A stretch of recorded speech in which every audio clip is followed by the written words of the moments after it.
하나님의 말씀은 신약성경 디모데후서 2장 15절입니다. 신약성경, 제가 가진 성경은 신약성경 344쪽, 디모데후서 2장 15절. 디모데후서 2장 15절을 저하고 한 목소리로 같이 읽도록 하겠습니다.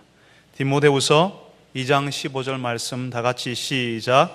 너는 진리의 말씀을 옳게 분별하며 부끄러울 것이 없는 일꾼으로 인정된 자로 자신을 하나님 앞에 드리기를 힘쓰라. 아멘. 할렐루야 찬양대에서 하나님께 찬양을 올려드리겠습니다.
아멘. 사랑하는 주님, 그렇습니다. 주의 말씀을 우리가 알기를 원합니다. 사랑하는 주의 백성들에게 주의 말씀을 알고자 하는 소원과 갈망을 허락하여 주옵소서. 주의 말씀을 알면 알수록 우리 가운데 기쁨과 평안이 넘쳐나게 하시고 하나님을 아는 기쁨 가운데 우리가 자라나게 하여 주옵소서. 주님, 이제 저희들이 주의 말씀을 정말 듣기를 원합니다. 우리의 귀를 열어서, 우리의 눈을 열어서, 우리의 마음을 열어서 주의 말씀을 들을 수 있게 하여 주옵소서. 예수님의 이름으로 기도합니다. 아멘. 오늘 우리가 이단 경계주일로 지키기로 했습니다. 오늘 오전 그리고 오후 예배 모두 다 이단에 대해서 우리가 어떻게 이해할 것인가에 대해서 우리가 살펴보기로 했는데요. 여러분, 우리 주변을 조금만 자세히 살펴보면 우리 주변에 이단에 들어가 있는 사람들이 생각보다 많다는 사실을 여러분들이 발견하게 될 겁니다. 가까이에는 우리 가족 중에 한 사람이 이단에 들어가 있을 수도 있고요. 불건전한 신앙생활을 하고 있는 분도 계실 수 있고요. 또 멀리는 친척들과 교회 성도들, 내가 아는 교회 성도들이 그런 사람이 있을 수 있습니다. 아니면 예전에 신앙생활했던 그 교회의 어떤 사람이 불건전한 단체에 들어가서 신앙생활을 하고 있는 분들이 있을 수 있습니다. 어느 날 갑자기 나에게 전화를 해왔는데 그 사람이 전화를 한 거예요. 그 불건전한 신앙단체에 자기와 함께 가자고 모처럼 전화했는데 그런 분들이 여러분들에게 전화를 해올 수도 있습니다. 예전에 제가 섬기던 교회에 아주 성실하게 교회를 섬기던 집사님 부부가 계셨는데 그 부부가 정말 성실한 분들이었습니다. 그 부부가 불건전할 뿐만 아니라 분명히 이단으로 판명된 단체에 가는 것이 확인이 됐습니다. 그래서 찾아갔지요. 찾아가서 그 단체는 불건전하니까 거기에 가지 말라고 권했습니다. 그러니까 그 집사님 하는 이야기가요, 하나님께서 자신을 그 모임에 가라고 했다는 겁니다. 하나님께서 나에게 너는 그 모임에 가라라고 이렇게 말씀하셨다는 겁니다. 자기가 보니까 그 모임이 진짜 하나님의 교회고 진짜 하나님이 사랑하시는 교회고 자기 가정은 거기로 가야 되겠다는 겁니다. 그래서 제가 그랬습니다. 아니, 하나님께서 집사님한테 그 교회로 가라고 하셨으면 목사인 나한테도 그 집사 그쪽으로 보내기로 했다고 그렇게 말씀해야 되지 않습니까? 라고요.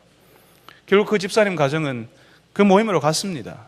그렇지만 나중에 들은 소식은 결국 그 모임이 처음에 자기가 생각한 것과는 다르다는 사실을 알았지만 교회로 돌아오지 못했다는 겁니다. 하나님이 나에게 그 교회로 가라고 했다고 그러겠는데 나중에 알고 보니까 그게 아니었다는 거지요. 부끄러워서 오지 못하고 지금도 방황하고 있습니다. 사람들은 하나님이 나에게 말씀하셨다 하면 일단 기가 죽고 봅니다. 이단이나 불건전한 신앙을 가진 사람들이 아주 잘 쓰는 수법이 바로 이겁니다. 하나님께서 나를 당신에게 보내셨어. 하나님이 나에게 말씀하시는데 당신한테 가보라고 하더라. 하나님이 말씀하시는데 당신 여기 와서 신앙생활 하지 않으면 안 된다 하더라.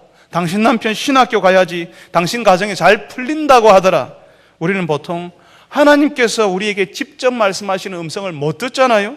그러니까 그런 말을 들었다고 하는 사람을 만나면 일단 한 수 접어놓고 들어가는 겁니다. 아이쿠야, 이 사람 대단한 사람이구나, 영적인 사람이구나 하고 그 사람 말에 귀를 기울이기 시작한다는 겁니다.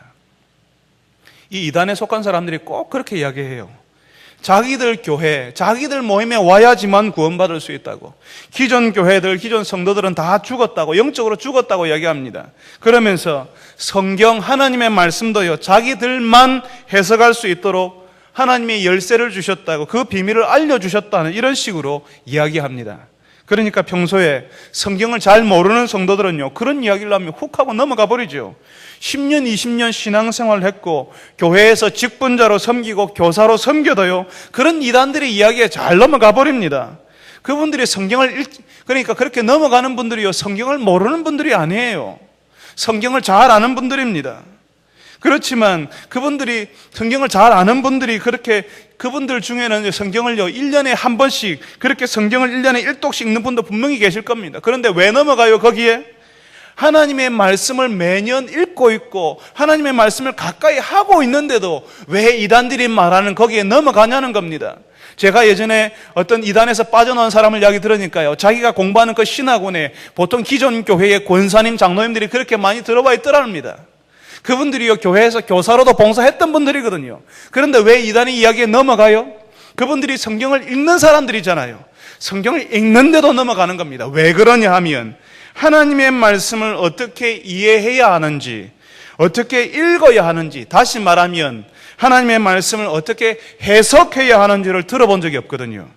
성경을 읽기는 읽었어요. 성경을 자주 읽어요. 많이 읽어요. 그렇지만 어떻게 해석하는지에 대해서는 모른다는 겁니다. 그러니까 이단에서 그야말로 말도 안 되는 해석을 가지고 나오면 그냥 넘어가 버리는 겁니다. 주일날 예배 시간에 목사의 설교만 잘 듣고 있어도 목사가 하나님의 말씀을 해석하잖아요. 하나님의 말씀을 잘 해석하는 것만 계속 꾸준히 들어도 안 넘어갈 수 있습니다. 그렇지만 말씀을 꾸준히 듣지 못한 상태에서 성경마저도 잘 읽지 못하고 성경을 읽더라도 내 마음대로 읽게 되면 이단에서 말하는 말도 안 되는 해석을 가지고 나올 때에 그냥 넘어가 버리는 겁니다. 여러분, 이단이나 불건전 단체에서도요, 성경을 사용하거든요. 그 사람들이요, 성경을 정말 열심히 읽습니다. 제가 JMS에 속한 청년을 만난 적이 있습니다. 여러분 JMS 아세요? 정명석, TV에서 한 번씩 나오잖아요. 그죠? 유명한 분입니다. JMS 이단에 속한 학생을 만났는데 그 학생이요, 성경을 100번 읽었다고 저에게 도전해 왔습니다. 성경 내용을 아주 잘 알고 있습니다. 성경을 잘 알고 있는데요, 그런데 그 학생의 문제는 뭐예요? 성경을 잘못 해석한다는 겁니다. 2000년 교회 역사 안에 이단들이 나타나는데요, 2000년 교회 역사가 강물처럼, 큰 강물처럼 흘러갑니다. 근데 그 교회 역사 안에 이단들이요, 교회만큼 자라납니다. 교회를 무너뜨리기 위해서 이단들이 자라나는데, 지금 우리 시대에 나타나는 그 이단들이 우리 시대에만 특별히 나타나는 이단들이 아니에요. 교회 2000년 교회 역사 가운데 이전에 나타났다가 사라지고 또 나타났다가 사라지는, 이전에 한번 나타난 적이 있었던 그런 종류의 이단들이라는 것입니다. 새로울 것이 하나도 없습니다. 그런 이단들이 나타나는데, 2000년 교회 역사 가운데 나타났던 그 이단들, 지금도 우리 시대에 활동하는 이단들의 공통적인 그 사람들의 모든 문제가 뭐냐 하면 모두가 성경을 잘못 해석한다는 것이 문제입니다. 그래서 그런 이단들이 나타날 때 교회가 가만히 있었던 것이 아니고요, 2000년 교회 역사 가운데 교회들이 그런 이단들이 나타날 때 대처하기 위해서 너희들은 이렇게 해라, 우리가 이렇게 한번 해보자고 대처해서 만들어 놓은 것이 있습니다. 그 사람들이 성경 해석을 잘못하니까 교회에서는 건전한 성경 해석을 한 내용을 요약해서 정리해 놓았다는 겁니다. 그게 뭐냐 하면 성경 교리라는 것입니다. 우리가 신앙 고백을 했던 사도신경, 우리가 예배 시간에 사도신경 읽었죠, 그죠? 그 사도신경도 일종의 성경 교리입니다. 우리가 무엇을 믿는지를 확인하는 거죠. 성부와 성자와 성령 하나님, 그리고 우리는 교회를 믿습니다. 그리고 우리의 죄의 용서받는 것을 믿습니다. 우리의 몸이 부활할 것을 믿습니다. 예수님이 다시 오실 것을 믿습니다라고 하는 그 교리 아닙니까? 교리를 우리가 공부하고 알고 있으면요, 이단들이 들어올 자리가 없는 것입니다. 그런데 지난 3월에 우리 교회에서 교리반을 개설했습니다. 교리반을 개설했는데요, 신청하는 사람이 너무 적어가지고 폐강을 했습니다. 성도들이요, 교리는 선입견을 가지고 계세요. 교리는 따분하다, 지겹다, 어렵다고 생각해서 교리에는 관심을 가지지 않는 겁니다. 여러분, 예수 그리스도께서 십자가에서 죽으심으로 우리의 죄가 용서받고 하나님의 자녀가 되었지요. 여러분, 이 사실을 믿고 있습니까? 여러분, 이 사실을 믿고 있는 그것이 바로 교리입니다. 우리 예수 신앙은 이런 교리, 그러니까 성경의 올바른 해석을 믿는 신앙이라는 것입니다. 여러분, 우리가 교리를 잘 모르면요, 이단이나 불건전한 신앙을 가진 사람들이 우리를 흔들 때 그냥 흔들려 버리는 겁니다. 특히 그 사람들이 하나님 나한테 이렇게 말씀하시되, 성령님이 나한테 이런 것을 보여주시되, 이렇게 하면 그냥 꼼짝을 못하는 겁니다. 여러분, 오늘 우리가 읽은 말씀은, 오늘 우리가 디모데후서 2장 15절을 읽었는데, 이 말씀에서 우리에게 진리의 말씀을 옳게 분별하라라고 합니다. 그냥 분별하는 것이 아니라 옳게 분별하라고 하십니다. 여기서 말하는 분별이라고 말은 우리가 듣는 말씀을 이해하고 판단해서, 우리가 듣고 있는 사방에서 우리의 거짓 가르침을 집어넣는 사람들이 많이 있잖아요. 그런 거짓 가르침을 구분해내라는 것입니다. 그러니까 우리가 믿는 것이 뭔지를 우리가 알아야 되잖아요. 그것도 잘 알아야 되는 겁니다. 분별하는 것이 아니라 옳게 분별해내기 위해서는 우리가 믿고 있는 것을 잘 알 필요가 있는 것입니다. 그래서 교리를 공부해야 되고 성경을 잘 읽는 방법도 배워야 합니다. 그냥 성경을 읽어도 괜찮아요. 그렇지만 성경을 어떤 방식으로 읽어야 하는지 우리가 알고 있으면 한 번을 읽더라도 제대로 읽을 수가 있다는 것입니다. 제가 아는 목사님이 서울에 있는 신학대학원의 교수로 있습니다. 이분이요, 네덜란드에서 화란에서 유학을 했는데요, 그 화란이 축구를 좋아하는 나라 아닙니까? 그러니까 그분이 화란에 있을 때 TV를 보면 TV에 축구 중계가 자주 나왔다고 합니다. 그런데 그 축구 해설을 누가 하는가 하면요, 여러분 히딩크 감독 아세요? 그 히딩크 감독이 하더라는 겁니다. 히딩크 감독이 화란 사람이거든요. 그전까지 이 목사님이 축구를 잘 몰랐대요. 그냥 축구는 그냥 공을 차는 거로만, 그냥 공만 차면 되는 거 아이가, 그렇게 생각했다는 겁니다. 그런데 그 축구 해설을 들으면서 축구 선수 11명이 어떻게 뛰어야 하는지, 축구공을 그냥 차기만 하는 것이 아니라 공이 있을 때 그리고 공이 없을 때 어떻게 움직여야 하는지를 알 수 있었다는 거죠. 아주 유명한 감독이 해설을 해주니까 축구를 아주 쉽게 배웠다는 겁니다.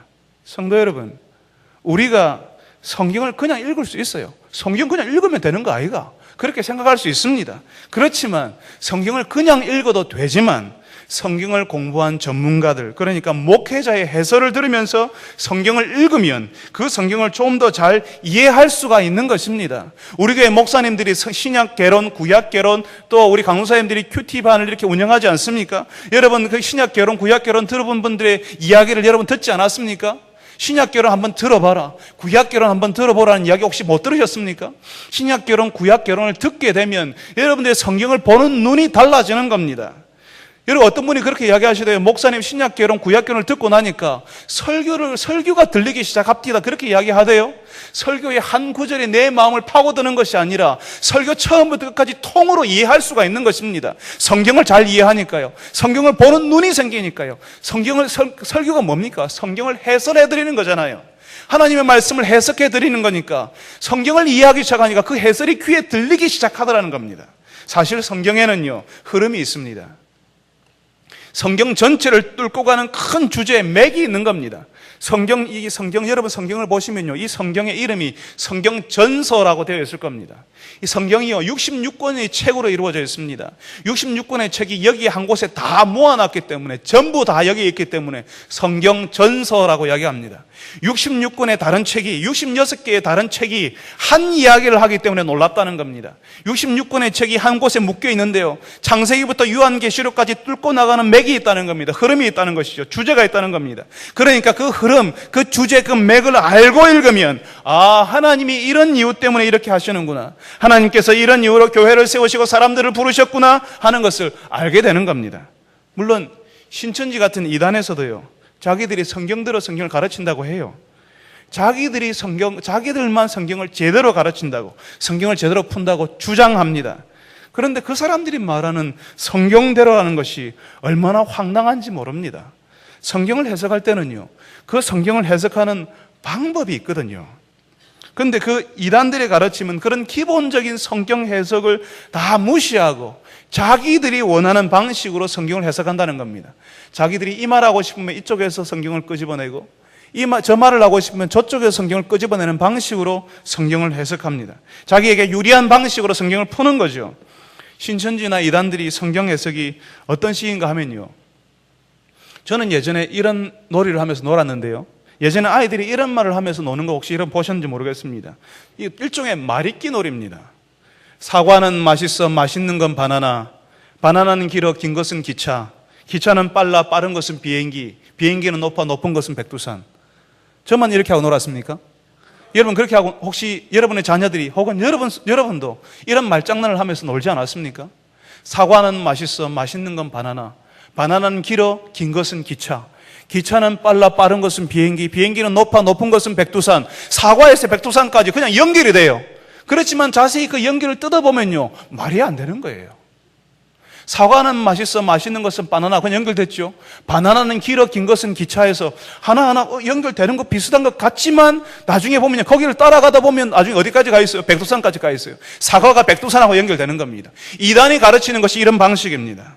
말이 안 되는데요, 이단들이 성경을 해석할 때요, 마태복음에서 한 구절, 구약성경 이사야에서 한 구절, 또 요한계시록에서 한 구절 뽑아가지고 연결을 시키는 겁니다. 거기에 비슷한 단어가 나오면 그 단어하고 연결시켜서 말을 만드는 겁니다.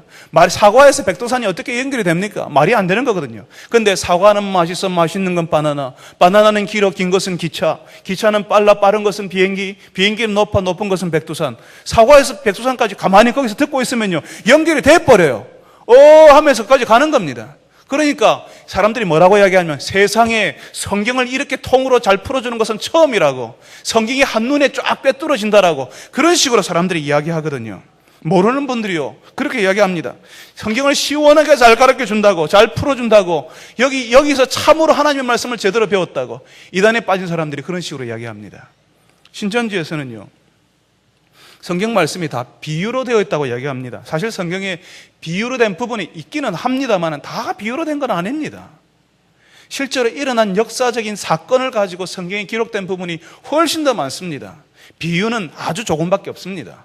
그런데 그 사람들은 성경 전체가 비유라고 이야기합니다. 그러면서 처음에 가면요, 비유풀이를 가르칩니다. 다 비유로 되어 있으니까. 성경에는 짝이 있다는 식으로, 구약에도 하나 있고 신약에도 하나 있어서 그걸 다 맞춰야 된다는 식으로, 그런 식으로 짝 맞추기를 합니다. 그 비유라는 것이요, 갖다 붙이기 나름이거든요. 다 비유라고 이야기해요. 비유라고 이야기하면서 이게 비유야 하면서 그냥 거기에다가 말을 갖다 붙이는 겁니다. 예를 들면 예수님께서 마태복음에 실제로 씨 뿌리는 비유를 말씀하셨거든요. 그 비유 안에는 길가에 씨가 뿌려지는 장면이 나옵니다. 그런데 그 씨를 누가 먹어버려요? 새가 와서 먹어버리죠. 그러니까 신천지에서는 이 비유를 사람들에게 가르치면서 그 씨는 말씀인데 신천지에서 가르치는 말씀이고, 그 신천지에서 가르치는 말씀을 먹어버리는 새가 있으니까 조심하라는 거예요. 그 새가 누구냐 하면 기존 교회의 전도사, 목사라는 겁니다.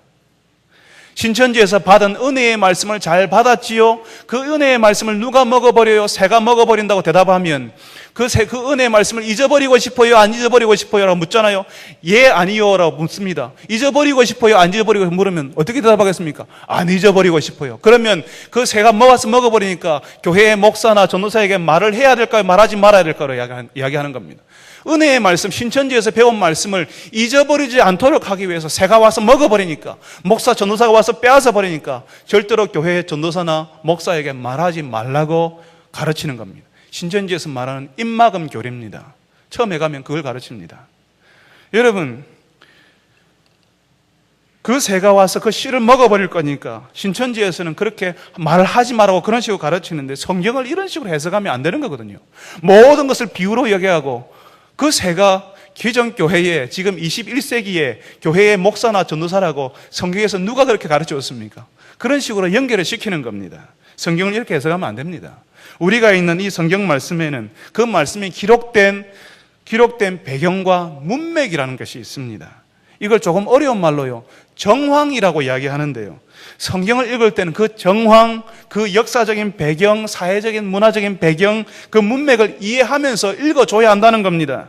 우리가 오늘 디모데후서 2장 15절을 읽었는데, 이 디모데후서도 이 디모데후서에는 이 성경이 기록된 배경이 있습니다. 기록된 의도가 있고요, 목적이 있습니다. 그걸 통틀어서 정황이라고 부릅니다. 그 정황을 알고 읽을 때 디모데후서가 더 잘 보이는 거죠. 성경을, 역사적인 배경을 알고 나면 더 자세하게 보이는 겁니다. 그러니까 이 정황을 이해해야 한다는 거죠. 그렇다면 이 정황이 도대체 어떤 역할을 할까요? 이 정황이 뭘까요? 이 정황을 알고 있느냐 모르냐에 따라서 어떤 일이 벌어지게 되겠습니까? 제가 혹시 여러분에게 이런 말을 이런 방식으로 설명을 해도 될지는 모르겠습니다. 예전에 어떤 사람이 밤에요, 길을 가는데 어떤 집 앞을 지나다가요, 우연히 그 집에서 들려오는 소리를 듣게 됐습니다.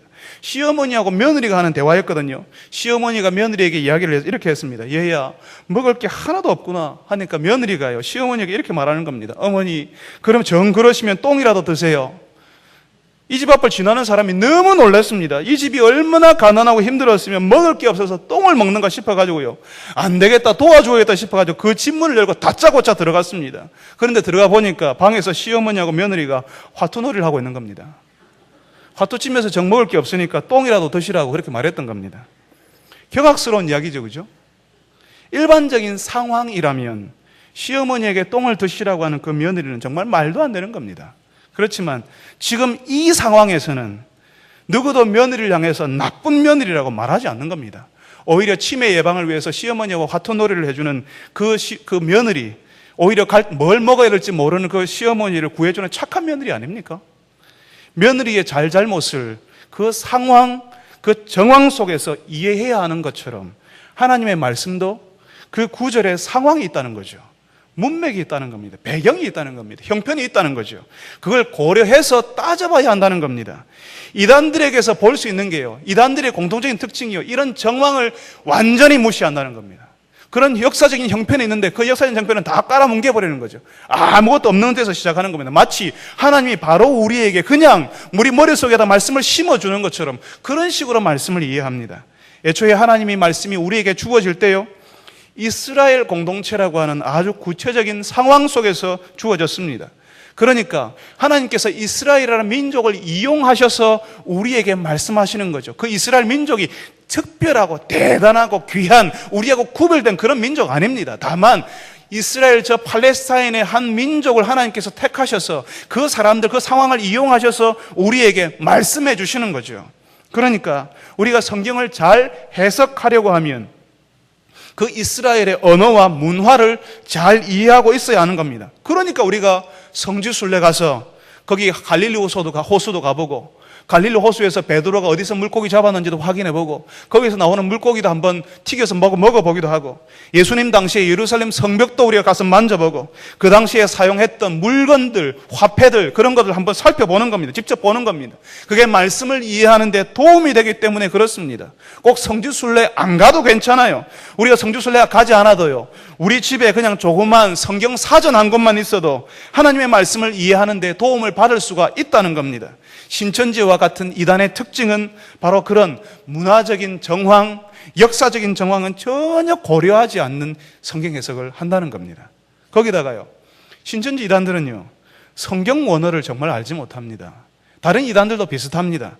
성경 원어를 알지 못합니다. 신천지에서는 오직 한글 성경 하나 보는데 뭘 보냐면 지금 우리가 번역하고 있는 개역 개정판이 아니라 그 전에 번역된 개역 성경 하나만을 보고 있습니다. 다른 성경은 보지 못하게 합니다. 오직 개역 성경만 보게 합니다. 왜냐하면 그 개역 성경 안에 자기들이 원하는 표현이 있거든요. 거기에 그렇게 표현된 번역이 있거든요. 그러니까 그것만 개역 성경만 사용하도록 하는 겁니다. 그런데 여러분, 우리가 읽는 이 성경 말씀은요, 번역된 말씀이에요. 성경 원어가 따로 있습니다. 구약 성경은 어떤 언어로 기록되어 있어요? 히브리어로 기록되어 있고요. 신약 성경은 헬라어로 기록되어 있습니다. 고대 그리스어로 기록되어 있습니다. 그러니까 이 말씀은 그 원문으로 번역된 우리 원문이 되어 있는 것을 우리말로, 한국말로 번역하지 않습니까? 2000년 당시에 번역된 상황, 2000년 당시에 기록된 그 말씀을 21세기에 우리 한국말로 번역하니까 오류가 있겠습니까? 없겠습니까? 분명히 원하지 않지만 거기서 우리가 원하지 않는 원래의 의미가 비틀려지고 왜곡되는 일이 벌어진다는 거죠. 그래서 여러분, 번역자는 반역자라는 말이 있습니다. 번역하다 보니까 어쩔 수 없이 그런 일이 벌어지는 거죠. 그러니까 성경 원문의 의미를 우리가 잘 이해하기 위해서는 의미를 제대로 이해하기 위해서는 여러 가지 번역을 사용할 필요가 있다는 겁니다. 한 가지 번역만 사용하는 것이 아니라 여러 가지 번역을 같이 살펴보는 겁니다. 얼마 전에 우리 교회를 방문하셨던 분이 계세요. 다른 교회를 다니시다가 한 번씩 우리 교회 오시는 분이 계시잖아요. 오늘도 우리 교회 방문하시는 분이 계시는 줄 압니다. 우리 교회를 방문하신 그 어떤 분이 계셨는데, 우리 교회가 예배 중에 신앙 고백을, 사도신경을 신앙 고백하지 않습니까? 그런데 그분이요, 우리 교회가 신앙 고백을 하는데 사도신경을 새로운 번역으로 사용하시는 것을 보고 화를 내셨다는 겁니다. 제가 듣지 못했고 우리 교회 목사님이 들으셨답니다. 신앙 고백을 바꾸는 것이 교회가 어떤 그런 교회가 다 있냐고 그렇게 말을 하셨답니다. 얼마나 답답한 분인지 모릅니다. 우리가 아는 그 신앙 고백, 사도신경은요, 원래 라틴어로 기록이 되어 있습니다. 예전 사도신경이요, 우리 한국말로 번역된 사도신경이 라틴어 원문을 제대로 살리지 못한 번역이기 때문에 그 번역을 잘 살리기 위해서 번역을 바꾼 거죠. 신앙 고백의 내용을 바꾼 것이 아니라 그 의미를 잘 통할 수 있도록 한국말을 잘 조정해 놓았다는 겁니다. 그런데 마치 우리 교회가 신앙 고백을 바꾼 것처럼 이야기했다는 거죠. 성경을 읽을 때도 우리가 성경의 원문을 읽으면 좋겠지만 우리가 다 그렇게 할 수 없잖아요. 어쩔 수 없이 우리가 번역본을 우리가 보고 있습니다. 그렇다면 이 번역본의 내용을 잘 이해하려고 하면 어떻게 해야 돼요? 여러 가지 번역본을 참고해서 읽으면 그 의미를 잘 이해할 수가 있는 겁니다. 여러분, 제가 어릴 때 보던 TV는 흑백 TV였습니다.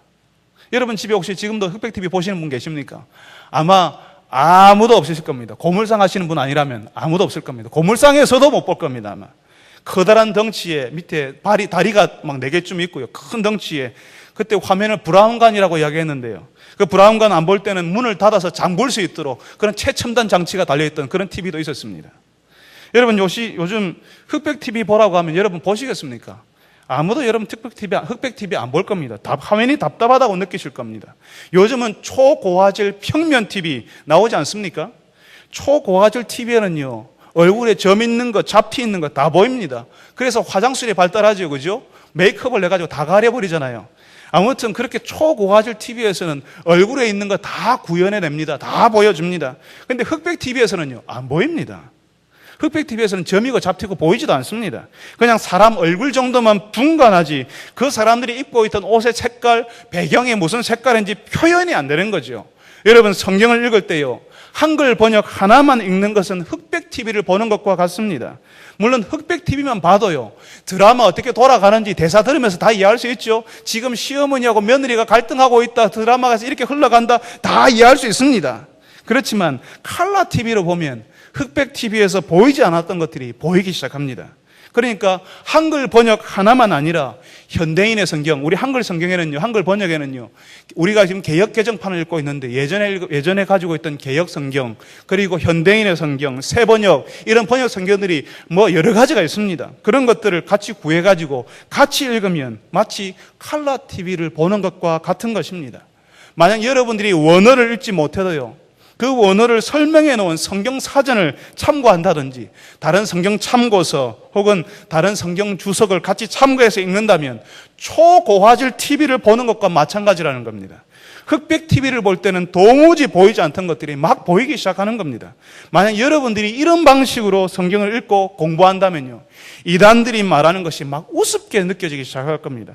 그 사람들이 말하는 것이 막 답답해 보이고요, 그분들이 막 이야기하고 주장하는 것을 들으면서 그분들이 막 불쌍하다고 느끼게 될 겁니다. 여러분, 그러니까요, 우리가 진리의 말씀을 옳게 분별해내기 위해서는 하나님의 말씀, 성경을 잘 해석해 놓은 교리에 관심을 가져야 하고 그 성경을 잘 해석하는 목회자의 도움을 받아야 합니다. 그래서 9월부터 시작하는 신약 개론반, 구약 개론반, 큐티반 강좌에 꼭 들어오십시오. 한 번도 들어가 보지 않았으면 여러분들이 이번에는 꼭 들어오겠다고 결단을 하십시오. 시간을 조정하십시오. 신약 개론 한 번 들었는데 이해가 안 되면 한 번 더 들으세요. 괜찮습니다. 그리고 성경 교리반이 개설되면 그 강좌에도 들어오십시오. 성경을 읽을 때에 그 성경에 기록된 정황, 그러니까 역사적, 문화적, 언어적 배경이 모든 성경 본문에는 다 있습니다. 그 정황을 이해해야지만 성경을 오해하지 않고 읽을 수 있고 성경을 잘 해석해낼 수 있는 겁니다. 여러분, 하나님께서 우리에게 하나님의 말씀을 주시는데 우리가 이 말씀을 이해할 수 있도록 주시는 겁니다. 이 성경 하나님의 말씀을 가까이 하고 이 말씀을 이해하려고 노력을 해야 되는 겁니다. 저는 지금 여러분들에게 목사로서 정말 중요한 말씀을 드리는데요, 중요한 말씀을 드리고 있는데 이 말씀을 들으면서 여러분들이 이런 생각을 할지도 모르겠습니다. 아니, 내가 목사가 될 것도 아닌데 성경 공부를 하라고 하고 한글 성경도 여러 성경 번역본을 읽으라고 하고 성경 참고서도 읽으라고 하니까 그게 말이 됩니까? 라고 이렇게 생각하는 분들이 계실지도 모르겠습니다. 여러분, 사도행전, 신약 성경에 사도행전이라는 책이 있는데요, 거기에 보면 구약 성경을 통으로 다 이해해가지고 믿지 않는 사람들한테 복음을 증거하였던 사람은 목회자가 아니었고 집사였습니다. 스데반 집사. 구약 성경을 통으로 이해해가지고 그걸 한자리에서 통으로 그 사람들에게 막 담대하게 이야기하는 사람은 스데반 집사였습니다. 에티오피아 내시에게 복음을, 구약 성경의 내용을 가지고 잘잘잘잘 에티오피아 내시에게 말씀을 잘 전하는 사람도 빌립 집사였습니다. 목회자가 아니었습니다. 목사님, 나는 집사기 때문에, 목사님, 나는 그냥 평신도기 때문에 그냥 가만히 있을게요가 아니라 우리가 하나님의 백성이라면 하나님의 말씀을 알아야 되는 것은 너무도 당연합니다. 그냥 우리가 하나님의 진리의 말씀을 옳게 분별하기 위해서는 하나님의 말씀을 잘 알아야 되는 것입니다. 우리 교회가 언제부턴가 하나님의 말씀에는 별 관심이 없고요, 그저 은혜 받는 데 관심을 가지는 교회가 되었습니다. 그저 내가 가만히 있으면, 나는 그냥 가만히 착 앉아 있으면 하나님이 알아서 척척 해주시면 좋겠고, 내가 그냥 가만히 앉아 있으면 목사님이 알아서 척척 다 해주시면 좋겠다는 생각을 가지는 겁니다. 그런데 하나님의 말씀은 그게 아니거든요. 하나님이 뭐라고 하세요? 진리의 말씀을 옳게 뭐 하라고요? 우리가 분별하라고 하십니다. 우리가 가만히 있는데 알아보지도 않고 판단해보지도 않고 생각하지도 않고 공부하지도 않는데 어떻게 옳게 분별할 수가 있겠습니까? 신천지 이단들이 얼마나 열심히 공부하는지 모릅니다. 잘못된 가르침을 가지고요, 필기하고 외우고 그 배운 것을 가지고 시험 치고요, 그 시험 통과해야지만 그 다음 단계로 넘어갑니다. 그렇게 배운 것을 가지고 성도들 와서 미혹하니까요. 성도들이 넘어가지 않겠습니까? 그 사람들이 다 준비하고 옵니다. 예상 질문 다 뽑아가지고 옵니다. 교회에서 어떻게 가르치는지, 교회에서 신천지를 어떻게 대하는지 이미 다 예상 질문 다 뽑아가지고 준비해가지고 그 질문에 대한 대답 다 준비해가지고 성도들 만납니다. 그러니까 성도들이 왜 안 넘어가겠습니까? 얼마 전에 말씀드렸지요. 여기 대구 경북 지역이 신천지에서 말하는 12지파 중에 다대오 지파라고 합니다. 지난 연말에 500명이 넘는 사람들이 그 신천지 신학원 수료했습니다. 또 지난 4월 28일 날 다대오 지파 신학원 수료식이 있었는데 그때는 1000명이 넘는 사람들이 수료했습니다. 그러니까 단 6개월 사이에 1500명, 600명 되는 사람들이 그 신학원을 수료했다는 것입니다. 그 말이 무슨 말인가 하면요. 그 신학원에 지금도 1500명, 600명 되는 사람들이 신천지 교리를 배우고 있다는 말이라는 겁니다. 신천지 신학원을 수료하려면 또 다른 한 사람을 그 신학원에 입학시켜 놓지 않으면 수료가 안 되거든요. 그러니까 그런 식으로 수료했던 사람이 1500명이라면 또 다른 1500명이 지금 거기에서 신학원에서 공부를 하고 있다는 겁니다. 여러분, 우리가 조심해야 됩니다. 우리가 깨어 있어야 됩니다.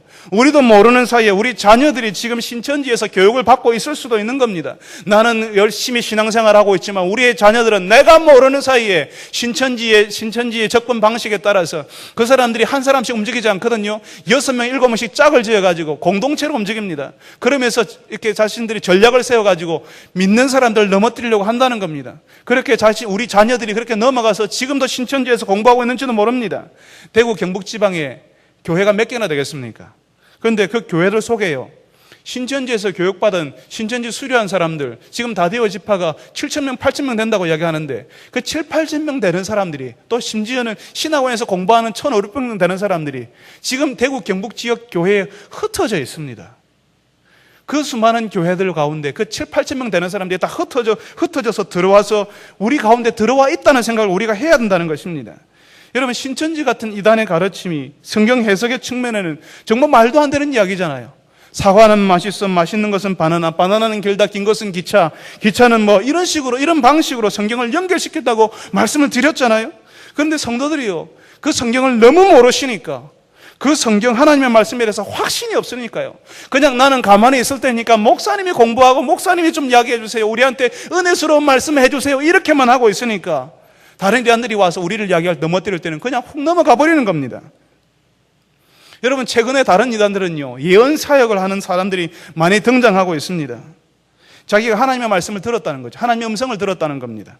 성경에 나오는 예언이라는 것은 하나님의 진리를 말하는 겁니다.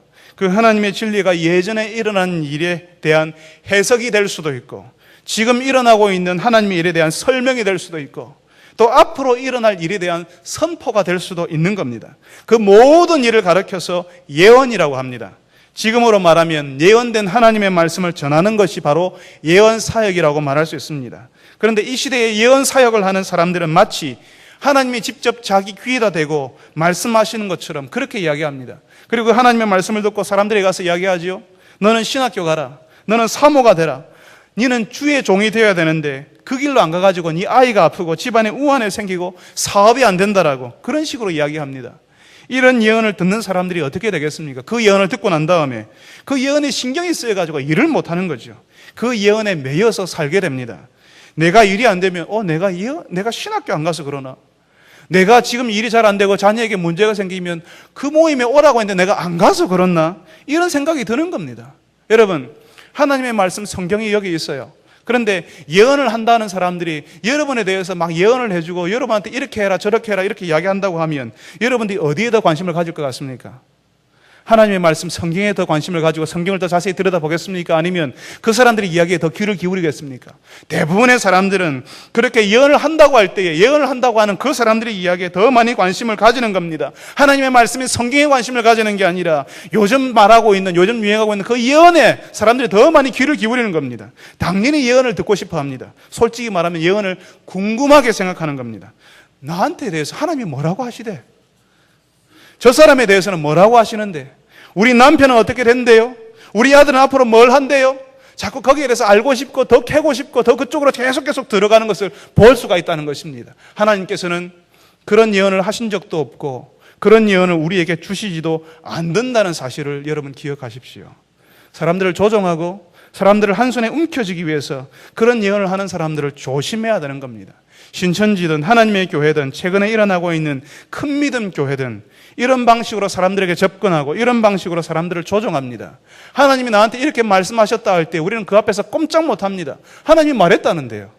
하나님이 우리 남편 이렇게 하라고 이야기하는데요. 자녀들한테 저쪽으로 보내라고 이야기할 때 그 학교 보내라, 그 사람하고 결혼시켜라 이렇게 말하면 꼼짝 못하는 겁니다. 거기에 대해서 우리가 어쩔 줄은 모르는 겁니다. 하나님이 나에게 말씀하셨다, 나에게 예언을 주셨다, 이렇게 말할 때 거기에 우리가 휘둘리게 된다는 것입니다.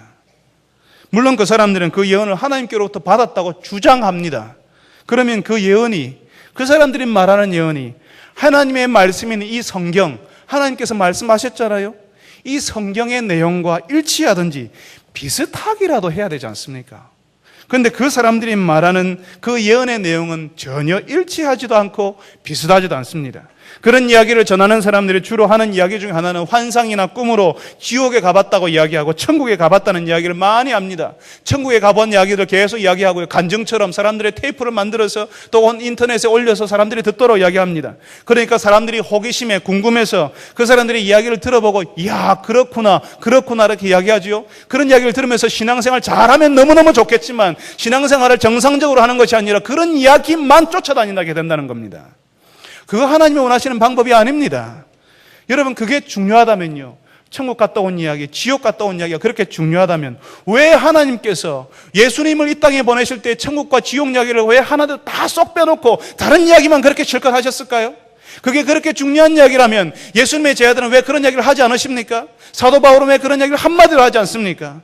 사도 바울이 셋째 하늘에 올라갔잖아요, 그죠? 다른 사람들이 한 번도 해보지 못했던 삼청천에 놀라운 영적인 체험을 했습니다. 그런데 사도 바울은 거기에 대해서 침묵합니다. 내가 아는 한 사람이 셋째 하늘에 올라갔는데 라고 이야기합니다. 자기가 그랬다는 것이 아니고 마치 다른 사람이 이야기인 것처럼 그렇게 이야기합니다. 셋째 하늘에 올라간 그 이야기는 다른 사람의 눈이 동그래질 만한 놀라운 신비로운 이야기 아닙니까? 그런데 사도 바울은 그 이야기는 하지 않고 오직 십자가의 복음 외에는 내가 말하지 않겠노라라고 이야기합니다. 하나님께서 우리에게 하시는 말씀에 우리가 더 많이 귀를 기울이고 우리에게 이미 주신 말씀에 우리가 집중해야 되는데 우리는 이 말씀에 관심을 가지는 게 아니라 어떤 사람에게 했던 그 예언에 대해서 계속 관심을 가지고 그쪽으로 계속 가는 것을 본다는 것입니다. 사랑하는 성도 여러분, 하나님의 말씀으로 돌아와야 합니다. 우리 신앙이 하나님의 말씀 위에 서 있어야 합니다. 여기서 하나님의 말씀이라고 하는 것은 올바로 해석된 말씀, 그러니까 교리를 말합니다. 여러분들이 우리 신앙의 기본이요 기준인 교리를 알기 위해서 힘쓰셔야 한다는 겁니다. 그럴 때에 우리를 흔들기 위해서 찾아오는 사람들, 양의 탈을 쓰고 얼굴에는 웃음을 띠면서 우리를 넘어지게 하는 그 사람들 구분해내고 옳은 하나님의 진리를 분별해낼 수가 있는 것입니다. 오늘 말씀을 들으시는 여러분들이 하나님의 진리를 옳게 분별해내시는 분들이 되시길 바랍니다. 그래서 여러분들을 통해서 하나님께서 하나님의 진리를 이 땅 위에 또 여러분의 가정과 여러분의 직장과 사업장 위에 하나님의 진리를, 옳은 하나님의 진리를 드러내시기를 간절히 바랍니다. 우리 같이 한번 기도합시다. 우리가 하나님의 말씀을 들었는데요, 우리가 같이 한번 기도합시다. 우리가 같이 한번 기도할 때에 우리가 정말 원하지 않지만 우리 가운데 약한 사람들이 있습니다. 청년들, 청소년들, 또 형편이 어려운 사람들, 지푸라기라도 잡고 싶은 사람들이요, 이단들이 들어가서 그 사람들이 하나님이 나한테 말씀하시는데 당신이 이렇게 하라고 해, 이런 식으로 그 사람들을 흔듭니다. 그럴 때 그 약한 사람들이 넘어가거든요. 우리 교회가, 바로 우리들이 올바른 진리를 분별해내어서 그 사람들 우리가 좀 구할 수 있도록, 우리 주변에 그런 사람들이 생기지 않도록, 우리의 자녀들을 구해낼 수 있도록, 우리의 자녀들, 우리 약한 성도들을 우리가 구할 수 있도록 우리 같이 한번 기도합시다. 이단에 가서 공부했기 때문에 우리가 끊어내고 잘라내는 것이 아니라 그 사람들을 건져내기 위해서 우리가 애정을 가지고 계속 돌아보는 교회 되게 하여 주옵소서라고 기도합시다. 또 한번 기도할 때 우리가 하나님의 말씀, 주의 교리를 더욱 배울 마음을 가지게 하여 주옵소서. 이번 9월에 우리가 한번 결단하게 하여 주옵소서라고 기도합시다. 말씀을 가까이 하는 신앙, 말씀을 제대로 해석하는 것을 배울 수 있게 해달라고 우리 다 같이 한번 한 목소리로 기도하겠습니다. 거룩하신 아버지 하나님, 우리가 주의 말씀을 듣습니다. 우리 주변에 찾아온 우리를 흔들려는 수많은 양의 틀을 쓴 거짓 선지자들이 우리 가운데 들어와 있는 것을 봅니다. 아버지 하나님, 그 거짓 사슬에 우리가 넘어가지 않게 하여 주시옵소서. 우리가 하나님의 말씀을 온전히 배워서 주님이 하나님의 진리를 옳게 분별할 수 있는 사람들이 되게 하여 주시옵소서. 우리 가운데는 약한 사람들이 있습니다. 우리 가운데서는 분별할 수 없는 사람들이 있습니다. 그 사람들이 넘어가고 그 사람들이 흔들리는 것을 우리가 볼 때에 그 사람들을 우리가 구해내게 하여 주시옵시고, 그 사람들을 품고 그 사람들을 위해서 기도하며 아버지 하나님이여 그분들을 위해서 우리가 관심을 가지고 돌보는 교회가 되게 하여 주시옵소서. 아버지 하나님, 이 땅에 수많은 사람들이 영적으로 갈급하며 영적으로 지금 힘들어하며 궁핍해 있습니다. 아버지 하나님, 우리 교회가 그 사람들 구하는 교회가 되게 하여 주옵소서. 하나님의 말씀 안에서 우리가 받은 은혜를 나눌 수 있는 교회가 되게 하여 주시옵소서. 우리가 깨어있게 하여 주시옵소서. 우리 자녀들 돌아보고 우리 약한 성도들 돌아보고 사랑방에서 전도의 모임에서 아버지 하나님 서로 협력하여서 기도하며 격려하며 주의 말씀을 나누는 저희들이 되게 하여 주시옵소서. 거룩하신 아버지 하나님, 우리 가운데는 약한 사람들이 있습니다. 이단의 사슬들에 넘어가기 쉬운 사람들이 있습니다. 아버지 하나님, 우리가 그분들을 우리가 만날 때에, 그분들을 우리 가운데 있을 때에, 그분들을 볼 때에 주님, 약하다고 멸시하고 그런 모임에 들어갔다가 우리 가운데서 잘라내는 것이 아니라 그분들을 우리 가운데 다시 돌이키기 위하여서 계속 기도하게 하시고 권면하게 하시고 사랑으로 우리가 품을 수 있는 은혜를 허락하여 주시옵소서. 아버지 하나님, 우리 교회가 그런 교회가 되게 하여 주옵소서. 한 사람을 지금 다른 곳에 빼앗기는 것을 가슴 아파하는 교회가 되게 하여 주옵소서. 한 사람을 지키기 위해서 최선의 노력을 다하는 교회가 되게 하여 주옵소서. 아버지 하나님, 영적으로 궁핍하며 갈급한 사람들이 이 땅 위에 참으로 많이 있습니다. 그 사람들에게 아버지 하나님, 옳은 하나님의 진리를 주님이여 분별하여서 가르치는 교회가 되게 하여 주시옵소서. 아버지 하나님, 목회자만 이 말씀을 충실한 것이 아니라 온 교회 성도들이 하나님의 진리의 말씀을 옳게 분별해내기 위해서 노력하는 교회가 되게 하여 주시옵소서. 아버지 하나님, 그리하여서 이 땅 위에, 이 지역에 이 교회가 서게 하여 주시옵시고 주의 빛을, 주의 은혜를 드러내는 교회가 되게 하여 주옵소서. 예수님의 이름으로 기도합니다. 아멘. 우리 같이 한번 찬송하겠습니다. 찬송가